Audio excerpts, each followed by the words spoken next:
I traced them exactly, and they looked like this actually. Yeah, let's see a drawing. And I would open up the little tin canister, and I'd take out the film strip, and I'd go over to the microfiche machine, and you'd put it on this little roll-like thing, and you'd crank it. And so I started seeing all these documents. They were all top secret documents. They were all designated like this. And that I was saying, wait a second, this is going to take me forever. There must have been 100 of these boxes. I said, that I'll never get through these things, so I'm looking for photographs. So I looked through the whole first 2-3 canisters, and it's all just documents after documents after documents. So finally I get to the third or fourth of these boxes, and I open up the canister and put it into the microfiche machine. I'm cranking along, and there are these photos. And I said, bango, here it is. What did they show? It was a crash retrieval. It was a UFO crash retrieval. From when? Operation. You couldn't tell. But you could tell it had crashed into a field that was covered with snow. So this isn't Roswell, because Roswell was in the desert in July in New Mexico. So it's got a snow-covered field. This UFO has skidded clearly across this field. It's dug up this big trench through the dirt. It's all piled up, in the snow, and it's stuck in the side of this embankment. It's kind of sticking out like a 45-degree angle, stuck in the side of this bank. It's got a dome on the top of it. It's like about 30 feet wide, with a big dome on the top of it, and is stuck in the side of this embankment, right? And there are these people around. They're Air Force people. You could tell that they were in Air Force winter garb, the big furry things around the hood and stuff. And they had cameras. They were taking photographs of this thing.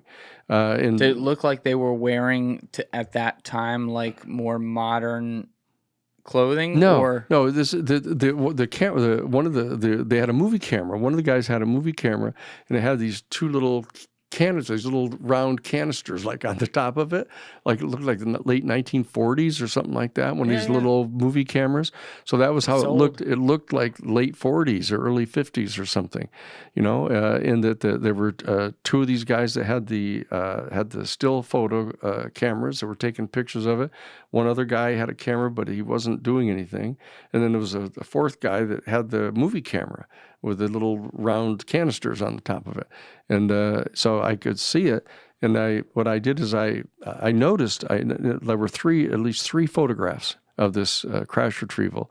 And then I noticed in the second photograph, I could see along the bottom of the dome of the spacecraft, I could see these symbols that were along the bottom of the dome. And so I a pyramid kind of thing? Well, no, they were this. Hieroglyphics? No, they weren't hieroglyphics. They weren't Russian. They weren't Chinese. Something completely unique.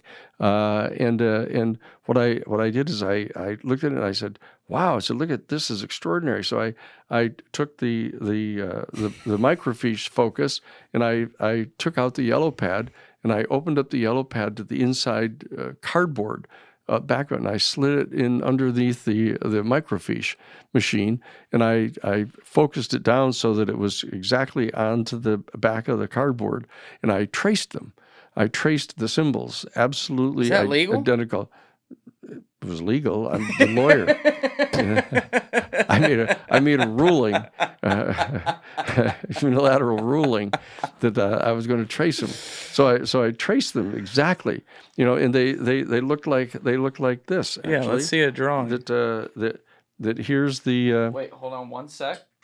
Let me just get this ready, and then you go ahead. I'm going to take a video on my phone. So here's I'll turn it around you, but so here's the field.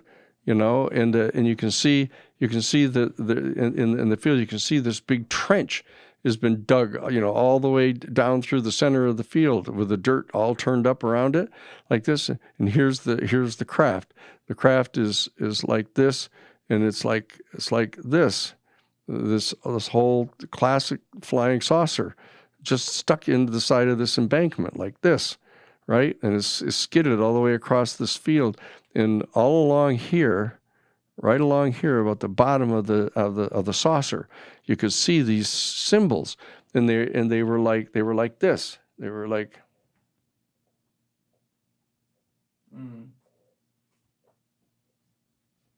So it didn't really look like anything you'd ever seen. No, There was nothing. It was I'd never seen anything like this, you know. And they were like this with these little dots and dashes and little like U-shaped things with dots like that. And it was all along the bottom here where you could see it. So I traced them absolutely in the exact order, because I said this is going to be really important to have them be absolutely verbatim what there's there and in the exact order that they're in, because sometime we're going to be able to help figure out what this is saying, right? But I knew it was nothing. It wasn't Russian. It wasn't Chinese. It wasn't Hindu or Indian. It wasn't hieroglyphics or anything. And so I copied these down. And then I closed the yellow pad, right, like this, and I put it put the microfiche back into the little canister, put it back in the box, and tied it back up, put it in there, and got up, put on my jacket, and put the yellow pad back under my arm, like this, and just turned around and walked out.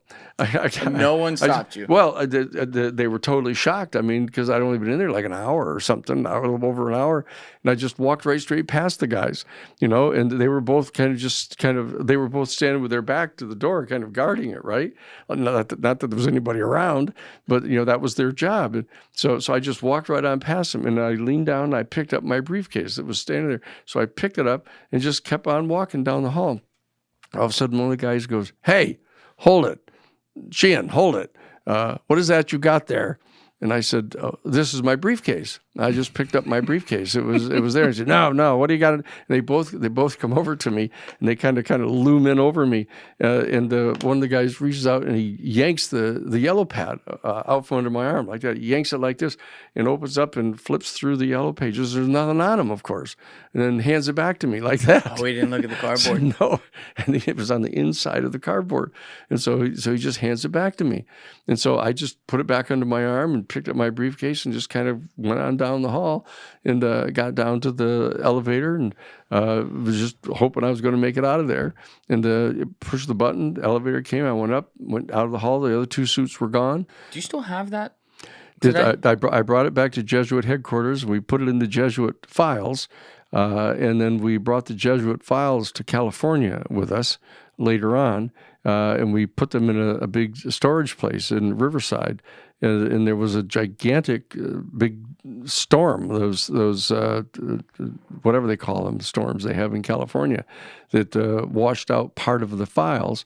We didn't know what had been lost until later on, but we've looked for the yellow pad, and we haven't found it. Oh my God. So it was in the Jesuit files that we brought out there to California. Guys, if you're still watching this video and you haven't yet hit that subscribe button, please take 2 seconds and go hit it right now. Thank you. But you remember it. Yeah. I mean, I just got the video of you drawing, and we're going to intersplice that in the video while you were explaining it. That's really cool. And what I can do is see, I don't know that that's the exact order they were in. So what I'll do someday is do the kind of holotropic breathing and trying to get back into a complete relaxed state to know exactly what the order of those things were. Holotropic breathing? Yeah, it's a process that Stanislav Grof developed. It's not hypnosis. It's a kind of a super relaxing breathing exercise that you engage in and can remember stuff. That the kind of normal nerve structures of your body get relaxed, and you can remember license plate numbers, and you can remember different things that you wouldn't think that you can remember. When did you realize you had a photographic memory? Did you know you had that as a young kid? No, it's just that I would be able to remember things pretty well. Yeah. And ended up doing that. I just memorized things, and most of the time I think very visually. Mm-hmm. So whenever I'm doing anything, I kind of register it all kind of like a video in my mind. And so that I can remember things pretty well. I've had a lot of amazing people in here, and I've had a lot of people in here who are light years smarter than I will ever be. But I have a photographic memory myself, and I've never had someone who thinks and looks at things in their mind as they're like translating it here talking like I do until I've talked with you. So it's fascinating to hear you talk, because I don't really get exposed to that a ton. But You know, when you're looking at this down in that basement, obviously it's a great story. It's kind of funny too, but you see a saucer crash into the ground. I mean, this is still like you've read about this stuff. You believe it exists and whatever, but you now are looking at a picture where you're like, holy shit, that's not ours and that ain't China's. No, that was for sure. And I knew. What do you feel when you see that? Well, it's interesting. It didn't alter how I felt because I was sure it was true. I mean, I was sure that we had these things, because I knew about Roswell, and I'd read all about Roswell and I'd read the books about Roswell. So I knew that we had them. And so that, and I was sure that in Project Blue Book that they must have kept records of this stuff because, the government keeps records.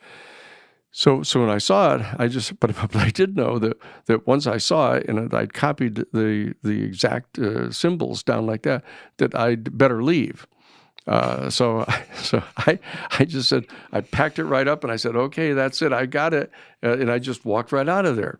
And it turned out to work. And I ended up going back to Jesuit headquarters, right? And even though it was Saturday, Father Bill Davis was there because he knew that I was over looking at these files. So I come back over to the office and I show him what I've got. I said, look what I found. Look, here's exactly what I saw. And he's sitting at his desk and he reaches down and slides open the drawer in his desk and he hands me this little 8.5 by 11 manila envelope with a little gold clasp on it thing, hands it to me like that. So I unclasp it and I open it and I slide out an 8.5 by 11 black and white glossy photograph of a UFO. Thank you for watching the video, guys. If you haven't already subscribed, please smash that subscribe button and check out this clip's full podcast episode by clicking here or in the description below.